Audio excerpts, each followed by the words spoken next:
Hello, my name is Jim. Welcome to my booktube channel about books, reading, stuff. This video is going to be my April and mid-May wrap-up. I didn't do a wrap-up at the end of April, so I'm doing that with the books I've read up to now in May. In April I finished 5 books and I've read 3 books so far this month.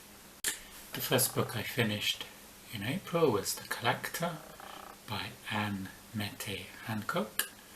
This is a Danish writer and this book is an advanced reader copy, and the book will be out, I believe, in November. It's a solid police procedural in the Scandinavian noir genre. It's about a detective, Erik Schaefer, who's been a detective for 30 years, and he's investigating a case of a boy, a 10-year-old boy who goes missing. The 10-year-old boy is obsessed with pareidolia, which is seeing faces in random objects in the sky, in the clouds, in the barns, things like this. And it was very well paced. It's set in Copenhagen. I gave this 4 stars. There's a thrilling climax. What I found not to my liking was Copenhagen seemed like a very small town rather than a capital city, and some of the threads came together too easily. But it was a good story, and the characters of Erik Schaefer. There was also Heloise Calden, who's an investigative reporter, and their rapport with each other, and it was very interesting. I'd recommend this book to anyone who likes Scandinavian noir. Then I finished Bury My Heart at Wounded Knee by D. Brown. It's a very heavy book. It's about the demise of the Plains Indians from the 1860s to the 1890s, about the treaties made with the white man, the treaties the white man reneged upon, and the massacres that ensued and what happened to the Plains Indians. I think it can be described as a genocide. Their culture was taken away. If they weren't massacred, they were herded onto reservations where the water was brackish, where there wasn't the game that they were used to hunting.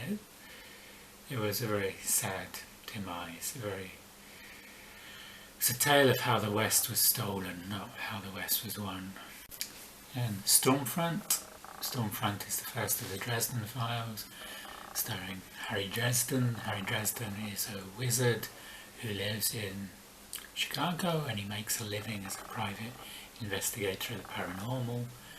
This was interesting. Harry Dresden is very sarcastic, and I enjoyed it.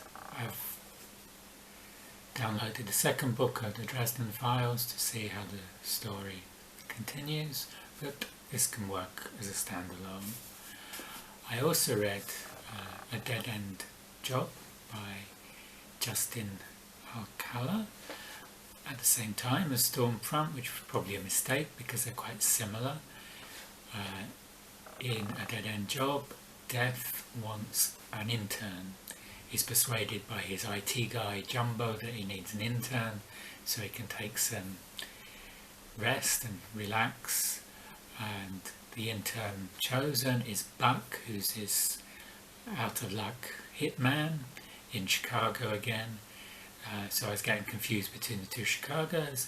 Having Death take on an intern, it sounds like Terry Pratchett's Mort, but the atmosphere was more like the Dresden files. It's very dark and sarcastic. Buck, the hitman, isn't a real magician, but he plays a magician with his Dungeons and Dragons friends, and it was an interesting read. I enjoyed it. The pacing was good, and yes, if you like something a bit surreal and fantastic, I could recommend A Dead-End Job. Again, this was an arc. This was from Sirens. Shelley and Jack on BookTube were doing a picture book read-along, and I chose a picture book to be involved, and the picture book I chose was the Caiman. This was by Eugenia Manrique and illustrated by Ramon Paris. And it's the story of a baby alligator that's found by these children who are playing hide and seek, and the alligator is adopted by the local jeweler, Faudo, and it's an enchanting tale. The alligator grows to about 10 feet long, and the book is beautifully illustrated. My only reservation is that, is it a good idea to have children read a book about an alligator where the alligator is friendly? Because in the wild, alligators are not friendly, and a child might have the wrong idea about alligators. Those were the books I finished in April. We also got some puppies in April. I can show you those puppies now. Instagram, India, and Impossible.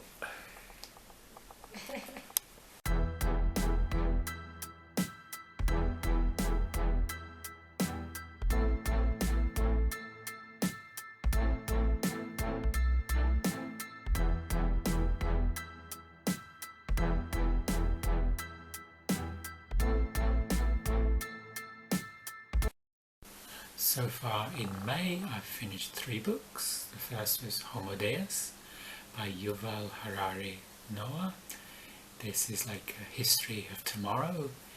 It's looking at what might happen in the future in many different aspects. Yuval Noah Harari is a philosopher and historian. He wrote Sapiens. I thought Sapiens was a better book than Homo Deus. The idea of Homo Deus is there'll be a new species of humans after Homo sapiens, but this has been like more artificially created hominid genus, because now we know about the human genome.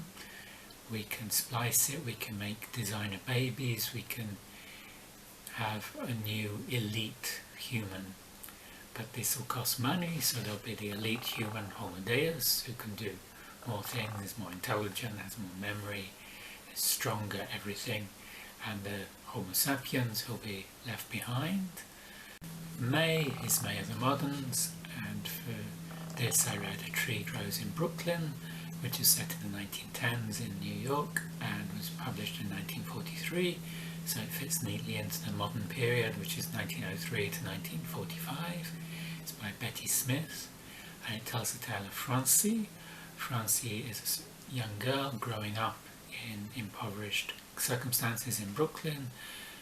At the beginning of the book we see her and her brother collecting tin foil and other recyclable rubbish off the streets that they can get a few pennies for. And it's her Bildungsroman, her growing up story, her coming of age story. There's lots of descriptions of the poverty in Brooklyn. It reminded me a bit of the poverty in Angela's Ashes, which was in Limerick in Ireland, as well as a bit at the beginning in New York. And this was the first book, well, this is the only book of the ones I'm talking about which I gave 5 stars. I really enjoyed it. I read it because it was recommended by Marilyn Maya Mendoza, who's got a great booktube channel. I'll put the link in the description below. And the final book I finished was Fevered Star. This is the second book in a trilogy. The first book was Black Sun. I don't want to say too much about it because it can spoil Black Sun and Fevered Star. I enjoyed this, but not as much as Black Sun, which was the first book. It's a fantasy set inspired by pre-Columbian America. The author, Rebecca Roanhorse, is Native American, and the characters are a mix of different races, different genders. There's a non-binary, or there are non-binary characters, where they're referred to with the pronoun ze, xe, and the possessive adjective zir, xir. It's a fast-moving story, but we are now waiting.